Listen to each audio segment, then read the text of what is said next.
ठीक है, तो सर अब शिफ्ट करते हैं ऐसे कम्युनिटी सर्विस प्रोग्राम पे जो आप रन कर रहे हैं, आपका उसमें डायरेक्ट योगदान है ऑर्गन डोनेशन में। तो ऑर्गन डोनेशन में आपका क्या लिंक है? भी ऑर्गन डोनेशन में लिंक अभी तो फॉर्मली इस्टेब्लिश कुछ हद तक हुआ है, लेकिन ये चीज़ कभी भी एकदम से नहीं होती है। आप बचपन से कुछ सीखते हैं और कुछ देखते हैं तो वो चीज़ आपकी पर्सनैलिटी में आती है। मेरे जो फादर थे वो उनका एक बहुत ज़्यादा इंटरेस्ट था वेदांत में, जिसके बारे में चर्चा बहुत कम आती है। भक्ति में हो गए हैं ज़्यादा, अच्छी बात है भक्ति में, लेकिन वेदांत भी हमारी फिलॉसफी का हिस्सा है। और अगर आप गीता पढ़े प्रॉपरली तो गीता में भी जो विचार हैं वो कुछ यही कि आप डिटैचमेंट रखिए। वो अपने फादर को ऑब्जर्व करता था, उनकी बातें सुनता था कि भाई कैसे एक आदमी डिटैच लाइफ लीड कर सकता है। कुछ मेरे अंदर भी वैसी आ गया। मैं शहर में रह सकता हूँ और मैं एक बिगड़ देहात में भी जाकर रह सकता हूँ। तो ये जब चीज़ आपके अंदर आ जाती है तो आप ह्यूमैनिटी को एज अ होल देखते हैं और ह्यूमन वेलफेयर को एज अ होल देखते हैं। आप ये नहीं देखते कि ये इस धर्म का है या इस जाति का है या इस वर्ग का है, ये नहीं देखते। वो आउटलुक आपका चेंज हो जाता है। तो आप एक छोटा एग्जाम्पल, जैसे आप ब्लड डोनेशन करते हैं तो आप उसकी नहीं करते हैं, आपको मालूम है आपको खून कहाँ जा रहा है, हमारा पर्चा आ जाती है, वो खून किसको लगा। या अगर आप बीमार है, आप हॉस्पिटल में एडमिट हैं, आपको खून की जरूरत है, आपने किसका खून किया क्या मालूम है? जिसका खून मिला वो कौन से धर्म का था, कौन सी जाति का था, वो अल्प आय वर्ग से था या वो धनाढ़ था, क्या मतलब। तो as a human being, as a human race, we are all the same.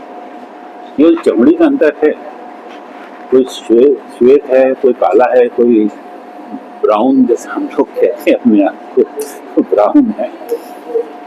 ये चीज़ तो फर्क हो सकती है। दुनिया में 7 रेसेस प्राइमरीली मानी गई हैं और मोस्ट ऑफ देम भारत में मौजूद हैं।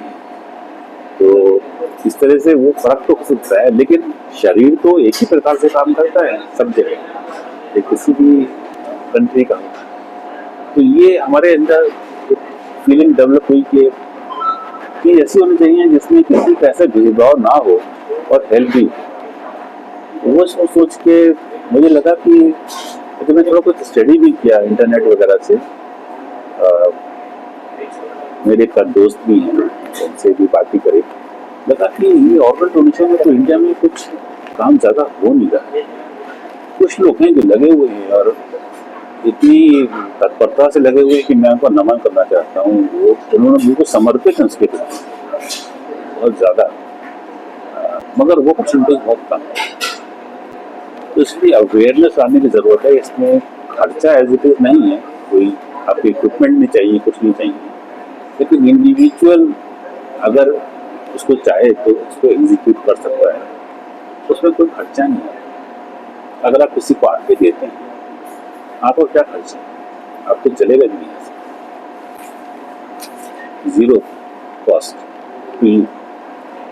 जिसको आंखों में रोशनी मिली उसके लिए वो प्राइसलेस, अमूल्य, तो उसकी कोई कीमत आप आंक ही नहीं सकते। आप समझ रहे हैं, उसके लिए एक नया जीवन है, आप उसको किसी भी तरह से तोल नहीं सकते। किसी तरह के आपने कुछ भी नहीं करा, एक छोटा सा दान दिया और किसी की जिंदगी निकल गई। आइडियल बॉडी क्या होती है ऑर्गन डोनेट करने के लिए? Ideal body as it is well defined नहीं है। जनरली ऑर्गन डोनेशन उनका नहीं होता जिनको संक्रामक रोग हो, जैसे HIV हो या कोविड हो या कैंसर हो, इस तरह की चीज़ें हो, तो वो उनकी बॉडी का डोनेशन, ऑर्गन का डोनेशन नहीं लिया जाता है। लेकिन अगर नॉर्मली हार्ट अटैक से मृत्यु हुई है या तो वो सब नॉर्मल कारणों से तो वो चल जाता है। ऑर्गन डोनेशन बेसिकली 2 प्रकार के होते हैं। एक तो जो आप जिंदा रहते हुए कर सकते हैं, और एक जो आपकी मृत्यु के टाइम पे होती है। दो चीज़, जिंदा रहते हुए भी आप ऑर्गन डोनेट कर सकते हैं, जैसे किडनी है तो एक भी आप दे सकते हैं, पार्ट ऑफ लिवर दे सकते हैं, लंग्स भी दे सकते हैं, पैनक्रिया दे सकते हैं। ब्लड भी एक ऑर्गन ही माना जाता है जिसको डोनेट करते हैं। तो इस तरह से बोन मैरो है वो दे सकते हैं। तो ये आप अपने जिंदगी में रहते रहते भी दे सकते हैं। जनरली लोग देते हैं अपने दोस्तों को, रिश्तेदारों को, उनको जरूरत होती है फैमिली में, क्योंकि इसमें एक फैक्टर आता है मैचिंग का, यानी जो दे रहा है और जो ले रहा है अगर उसके ऑर्गन्स मैच नहीं कर रहे हैं तो लेने वाले की बॉडी उसको रिजेक्ट कर देती है। हालांकि इससे दवाइयाँ दी जाती हैं जिससे वो रिजेक्शन कम हो, लेकिन तब भी फुल प्रूफ सिस्टम तो नहीं हो सकता, कभी कभी रिजेक्ट हो भी जाती है। तो ज़्यादातर ट्राई होता है कि वो मैच करें, इसलिए नियर रिलेटिव्स की ही ली जाती है ताकि उनका वो प्रॉब्लम कम हो। लेकिन हाँ, लेकिन ब्लड में कोई प्रॉब्लम ज़्यादा नहीं है। अगर आपको हो रहा है तब भी ब्लड देने से पहले डॉक्टर हमेशा पहले उसको मैच करेगा, उसके आरिश टाइप वगैरह को, तो उसके बाद भी वो मिक्सिंग करेगा उसको कि अगर वो कोआगुलेट नहीं कर रहा तभी वो ब्लड चढ़ा देगा। उसके बाद ही, ये मैंने अपने फादर के केस में देखा कि उस मैचिंग के बाद भी पेशेंट को वो सूट नहीं करा और उसका रिएक्ट करा वैक्सीन के बाद। रिएक्शन कैसे? रिएक्शन मतलब शिवरिंग होगी बॉडी में एकदम से, और मतलब अजीब सी सिम्टम डेवलप होने लगेंगे, पड़ने लगेगा, तुरंत वो थोड़ी देर में नोटिस होने लगता है। तो ब्लड चढ़ाने के बाद भी डॉक्टर काफ़ी ज़्यादा वॉच करते हैं कि पेशेंट नॉर्मल है कि नहीं। इसका मतलब अगर एबनॉर्मलिटी आ रही है इसका मतलब कि वो ब्लड को एक्सेप्ट नहीं कर रही बॉडी, तो उस पर रिएक्ट करती है, तो वो तुरंत निकाल दिया जाता है और वो दूसरा कुछ लगा देते हैं। तो ऐसे तो सपोज किसी ने, मैंने ऑर्गन डोनेशन में एनरोल किया, ऑर्गन डोनेट किया, तो ये कैसे पहचानेंगे कि जो रेसिपिएंट है उसको मैच कर रहा है नहीं कर रहा, क्योंकि मैं तो अननोन हूँ। बहुत अच्छी बात है। एक कॉम्प्लेक्स प्रोसीजर है।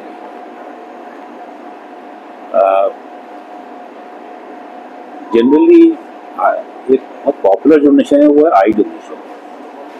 आई डोनेशन मतलब कॉर्निया।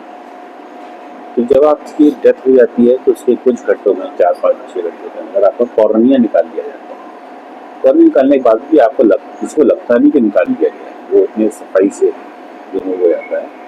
उसके लिए जो टीम आती है डॉक्टर्स की और टेक्नीशियंस की, और इक्विपमेंट लेके आते हैं, उसको वो रिट्रीव करके ले जाते हैं, और उसके बाद वो जिसको लगाना होता है उसको को टेस्ट करके वगैरह वो लगाते हैं।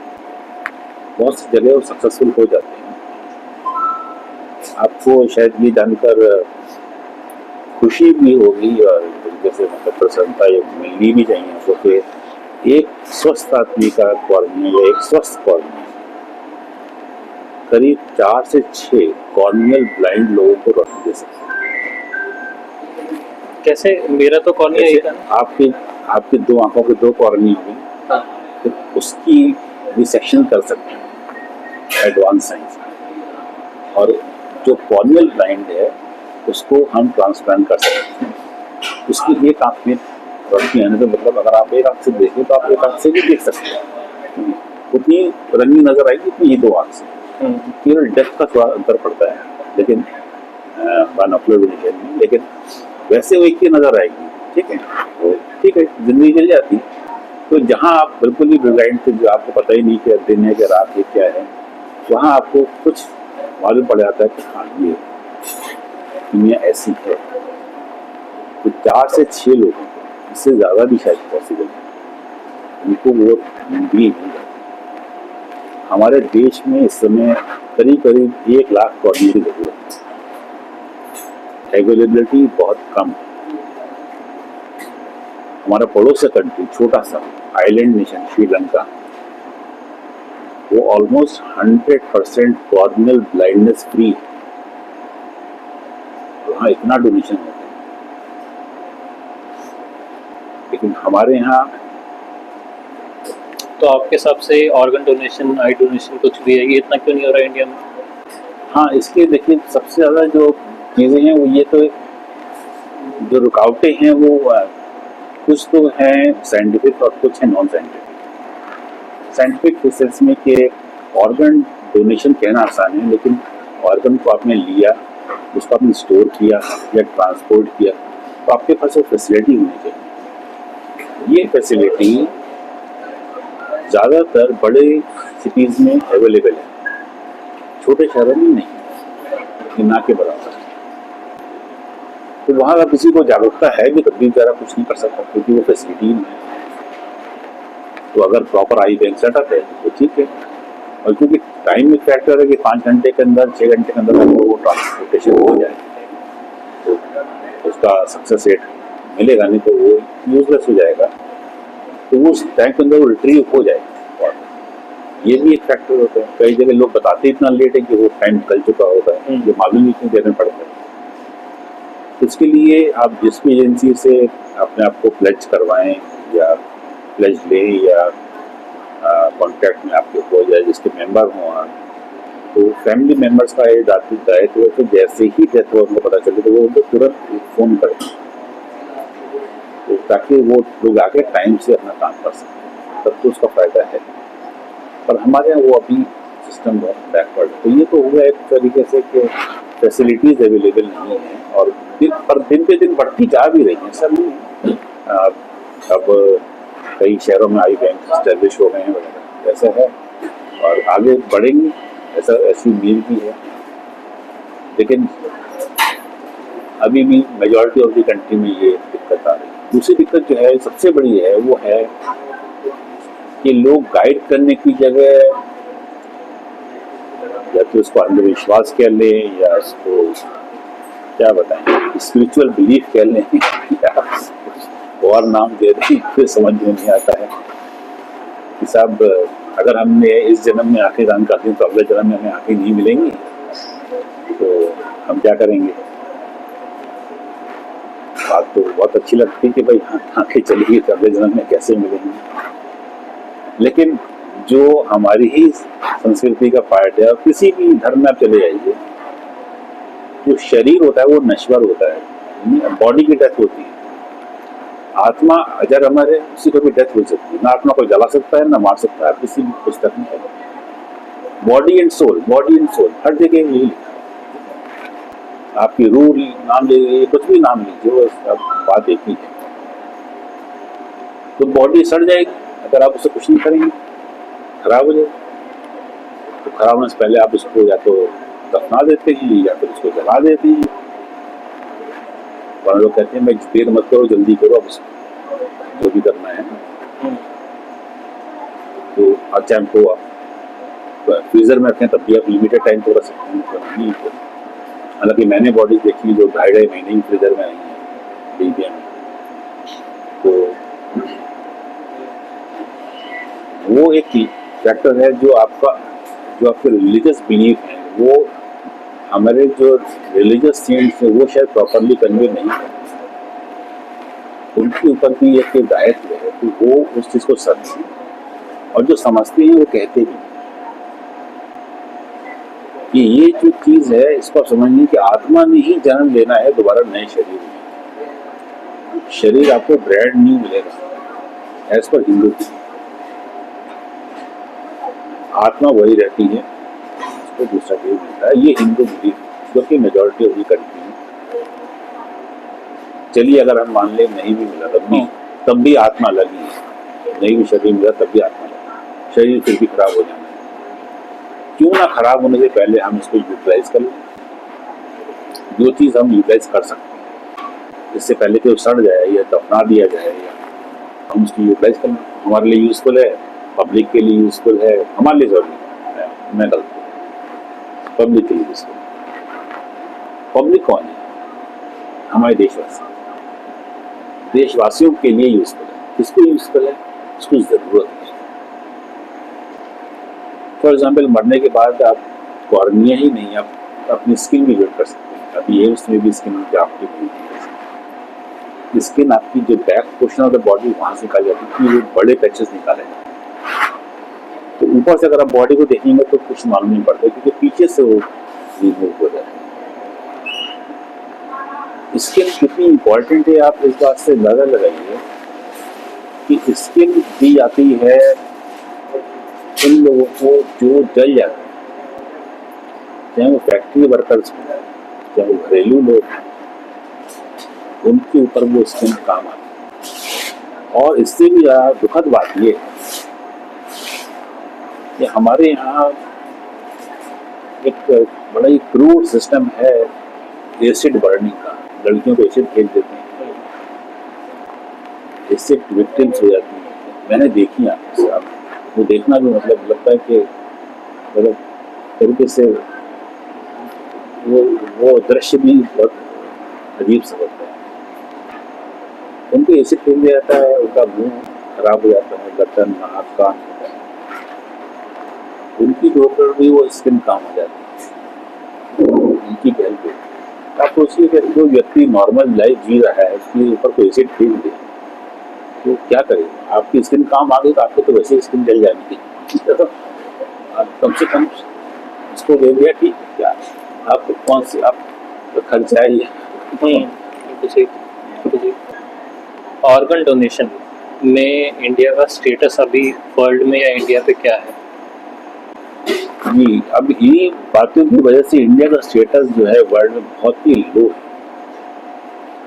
अगर हम पर मिलियन देखें तो 1% भी नहीं, 1%। लेकिन एडवांस कंट्रीज में जैसे यूएसए है, यूके है, जर्मनी है, स्पेन है, 10 से लेकर 30%।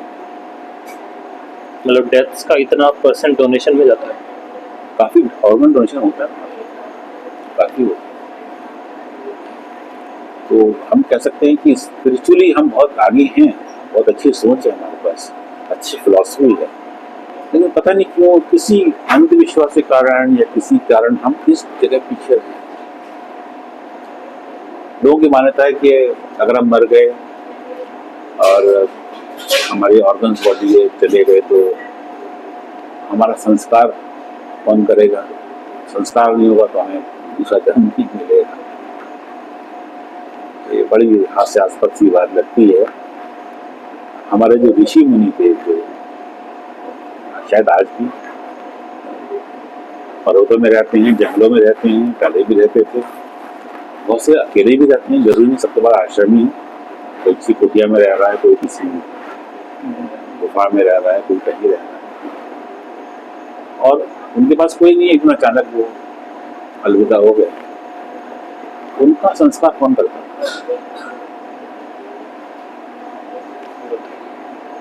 कोई? क्या उनका पुनर्जन्म नहीं होता या नहीं होगा? अगर आपकी ये मान्यता है तो होगा। इसलिए इसकी इतनी महत्वता नहीं है। अगर आप संस्कार कर सकते हैं तो कर लीजिए, नहीं कर सकते कोई फर्क नहीं पड़ने वाला। मैं अभी गवर्नमेंट ऑफ इंडिया का डेटा दिख रहा था, जिसमें मिनिस्ट्री ऑफ रोड का जो डेटा है उसके अकॉर्डिंग 14.6% जो हिट एंड रन के केसेस हैं उनमें डेथ्स हो जाती है, और 18.1% जो रोड ट्रैफिक एक्सीडेंट्स हैं उनमें डेथ होती है टोटल के उसमें। ये 2022 का डेटा है। तो यानी कि हमारे पास पोटेंशियल है, जैसे ये डेथ्स हो रही हैं।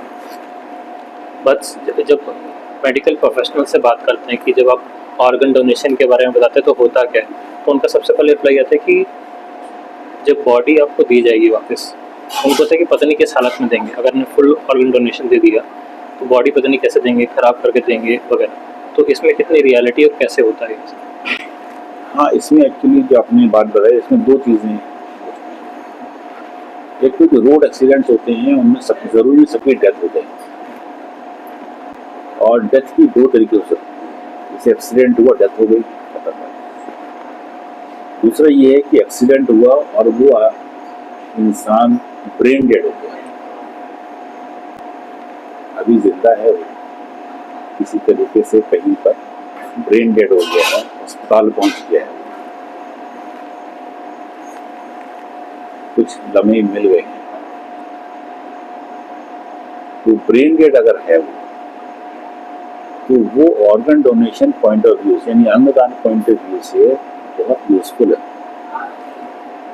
अगर उसके फैमिली मेंबर्स एग्री हो, उसके लिए काउंसलर्स होते हैं जो भी समझाते हैं, तो एक व्यक्ति की बॉडी से 8 या 9 जिंदगियां बच सकती हैं।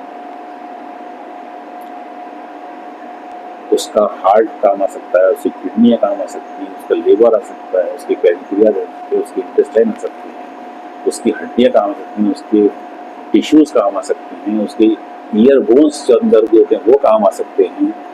बहुत सी चीज़ें, नियरली 25 से 50 organs they can be used for a person, उस व्यक्ति के लिए जिसको उसकी ज़रूरत है और जिसकी लाइन लगी हुई है। रजिस्टर्ड, अनरजिस्टर्ड कितने होंगे उसका पता नहीं, शायद रजिस्टर्ड लोगों की संख्या वही बहुत ज़्यादा है। तो इसके लिए एक संस्थान है Noto, national organ tissue transplant. ये ऑर्गेनाइजेशन जो है सौदागर हॉस्पिटल में लोकेटेड है।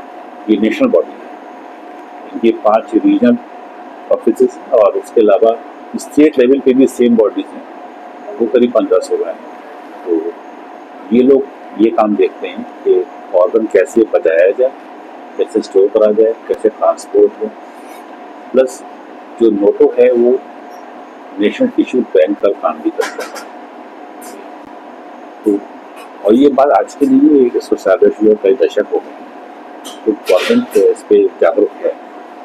लेकिन जो आप बात बता रहे हैं कि ये तो पोटेंशियल जो डेथ्स हैं, ये पोटेंशियल हैं किसी चीज़ को यूटिलाइज करने के लिए। इसको यूज़ कैसे करा जाए, इसके लिए भी सरकार विचार कर रही है। एडवांस कंट्रीज में क्या है कि अगर आपने प्लेज ले रखी है अपनी आइज़ या ऑर्गन से जो भी बॉडी का, तो वो आपके ड्राइविंग लाइसेंस पे आ जाता है। अगर इंडिया में भी ड्राइविंग लाइसेंस में ये इंडिकेशन हो कि हमने आँखों की प्लेज ले रखी है या बॉडी की ले रखी है, तो जिस समय आप रोड एक्सीडेंट होता है आपको वो लाइसेंस मिलता है, तो आपको तुरंत ले जा सकते हैं वो ऐसी जगह जहाँ वो चीज़ काम आए। तो इतनी 1000 डेथ्स में शायद कुछ हज़ार ऐसे मिलेंगे जो यूज फैमिली कंसर्न की जरूरत नहीं होती है। नहीं, अगर प्लेज कर रखी है प्रॉपरली लीगली वे में, उसमें विल भी होती है, विल भी एग्जीक्यूट करना पड़ता है, तो फिर आपको जरूरत नहीं है। और अगर ब्रेन डेड होता है तो उससे फैमिली से रजामंदी से करते हैं, बिना उसके नहीं करते। वो तो उसको टर्म है ना यूथनेशिया। यूथनेशिया में तो पर्सन खुद कहता है कि मैं मरना चाहता हूँ। ओके, हाँ, वो है कि वो कहता है कि मैं तो तंग आ गया जिंदगी से, मुझे राइट है कि मैं जिंदगी खत्म करूँ।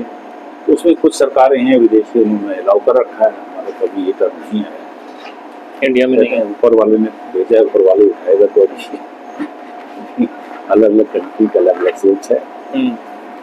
तो अब जैसे ऑर्गन डोनेशन के लिए प्लेज करना है, एक आपने नोटो बताया, एम्स दिल्ली का शायद ऑर्गो है ऑर्गेनाइजेशन को, और तो अगर मेरे को प्लेज करना तो इनकी वेबसाइट पर जाके मैं कर सकता हूँ? हाँ, वो आप कर सकते हैं, लेकिन मैं उससे ज़्यादा सहमत नहीं हूँ, क्योंकि वो चलिए एक जरिया जिससे प्लेज कर रहे हैं, लेकिन जब एग्जीक्यूशन का टाइम आता है उस समय दिक्कत आती है। इससे बेटर ये है कि अपने देश में करीब 50 ऐसी संस्थाएं हैं जो इस काम में लगी हैं, छोटी भी है बड़ी भी है, जिसकी जैसी कैटेगरी, क्योंकि ये वॉलंटरी वर्क है, इसमें किसी का कोई वो नहीं है, इसकी इच्छा होती है काम करता है, इसकी इच्छा नहीं करता है। तो आप किसी संस्था से जुड़े, अपने आप को रजिस्टर कराएं, और उस संस्था के जो कॉन्टैक्ट नंबर्स मोस्टली वो 24/7 होते हैं, उनको आप रखें रिकॉर्ड में और डिस्प्ले पर रखें, ताकि आप तो रहेंगे नहीं, लेकिन जो आपके बच्चे हैं या आपके स्पाउस हैं या आपके पेरेंट्स हैं, जो भी भाई बहन हैं, वो तो देख सकते हैं ना, कॉल वो कर सकते हैं, ताकि वो काम अगर जरूरत पड़े तो वो हो सके, पॉसिबिलिटी तब। इसलिए किसी ऑर्गेनाइजेशन से जुड़ना एक अच्छी बात है। अल्टीमेटली वो भी नोटो के पास ही जाते हैं, उनके थ्रू कराते हैं, उन्हीं का प्रोसीजर फॉलो करते हैं, लीगल प्रोसीजर फॉलो करते हैं, ऐसा कुछ। तो अगर मेरे को चाहिए ऑर्गन डोनेशन, बहुत बार ऐसा होता है कि सपोज ब्लड किसी एक्सीडेंट हुआ, तो मैंने वो व्हाट्सएप पे देखा कि व्हाट्सएप पे एक सर्कुलेशन में निकालते हैं लोग कि भाई इस जगह पर आज जल्दी ब्लड देने के लिए। ऑर्गन डोनेशन के लिए अगर मेरे को ऑर्गन चाहिए किसी को, तो कहाँ अप्रोच करना होगा? आप डाल सकते हैं कि भाई ऑर्गन चाहिए, लेकिन आपको रिसिपिएंट कहाँ से मिलेगा, कैसे मिलेगा, ये दिक्कत है। अगर आप लिविंग से ले रहे हैं तो लिविंग टू लिविंग, वो फिर अगर मैचिंग वगैरह चक्कर आता है तो वो सब देखना पड़ेगा। अगर डेथ केस है या नहीं है, डेथ केस है, तो नोटो में आप रजिस्टर करा सकते हैं।